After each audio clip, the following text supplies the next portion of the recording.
SMM ৫ নং আদালতে একটি মামলা দায়ের হয়েছে। এই মামলার বাদী হয়েছে ফারজানা রশিদ গ্রাউনিয়া।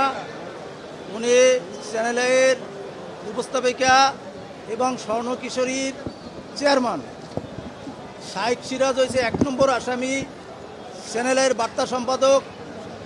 ওনার নির্দেশে এই মামলার বাদী ২০১৮ সালে আন্দোলনকারীদের পক্ষে স্বর্ণ কিশোরীদের নিয়ে যখন অবস্থান নেয়, তখন এই আন্দোলনকারীদের বিপক্ষে থাকিয়া ওনার স্বর্ণ কিশোরী বন্ধ করে দেয় এবং ওনার ওইখানে যে চাকরি ছিল, চাকরি থেকে বিনা নোটিশে ওনাকে আর চাকরি ফেরত দেয় নাই।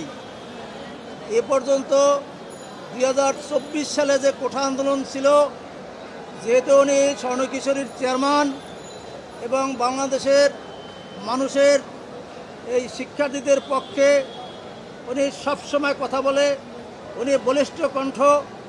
এই কণ্ঠকে রোধ করার জন্য এই মামলার প্রধান আসামি শাইখ সিরাজ রয়ের এজেন্ট হিসাবে ওনাকে বিভিন্নভাবে হয়রানির শিকার করেছে, ওনার টাকা পয়সা আত্মসাৎ করেছে, ওনার মান সম্মান নষ্ট করেছে এবং সর্বশেষ এই ২৪-এর কোঠা আন্দোলনকারীদের বিপক্ষে উনি সরাসরি স্বৈরাচার ফ্যাসিস্ট সরকারের পক্ষে অবস্থান নিয়ে উস্কানি দিয়েছে এবং সেই ভিডিও ফুটেজ আমরা আদালতে দাখিল করেছি।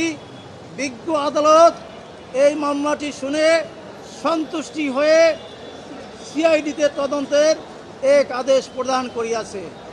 আমরা এই রয়ের এজেন্টদের সমলে উৎখাত করার জন্য মিডিয়াদের কাছে আমরা সহযোগিতা চাচ্ছি, কারণ বাংলাদেশে ডিজাইন, এলিগেন্স, বিউটি, সেরা পণ্য সবার জন্য জেভিকো।